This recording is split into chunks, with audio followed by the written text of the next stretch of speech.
ہم سب صاحبان اولاد ہیں نا، اپنے بچوں کے مستقبل کی فکر کریں. یاد رکھیں ہمارے بچوں کا مستقبل صرف وہ نہیں ہے جس کا تعلق دنیا سے ہے. ہمارے بچوں کا حقیقی مستقبل آخرت ہے.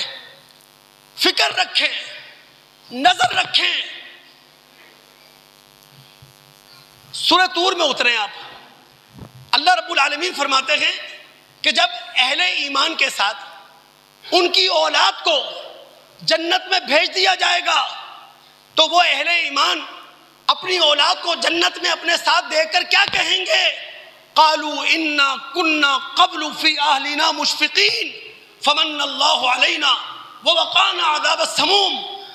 دنیا کے اندر ہم نے اپنے بچوں کے معاملے میں بڑی چالاکی اور ہوشیاری سے کام لیا ہے. کون کہہ رہا ہے؟ اہل ایمان. کون سے اہل ایمان جو جنت میں جا چکے ہیں؟ کب کہہ رہے ہیں؟ جب اپنے ساتھ اپنے بیوی بچوں کو جنت میں اپنے ساتھ دیکھ رہے ہیں. کہ ہم دنیا کے اندر اپنے بیوی بچوں کے معاملے میں بڑے ہوشیار تھے، بڑے چالاک تھے. وہ ہوشیاری نظر نہیں آتی، وہ چالاکی نظر نہیں آتی. اگر صاحبان ایمان لوگ اپنے بچوں کے حقیقی مستقبل کے بارے میں ہوشیار ہوتے، کیا ہماری بچوں کی زبانیں گندی ہوتی؟ کیا وہ گٹکے کھا رہے ہوتے؟ کیا ماوے منہ میں رکھ رہے ہوتے؟ کیا بیہودہ باتیں کر رہے ہوتے؟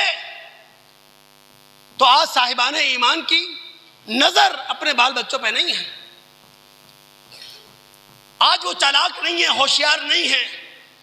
تو دوستو یاد رکھیں ہمارے بیوی بچوں کا حقیقی مستقبل وہ آخرت ہے.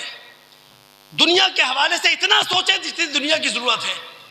یہ عارضی زندگی ہے، ختم ہونے والی زندگی ہے. اس کے بعد آخری زندگی ہے، ہمیشہ کی زندگی، ابدی بادشاہت، جہاں جانے والا یا تو شہزادہ ہے یا شہزادی ہے.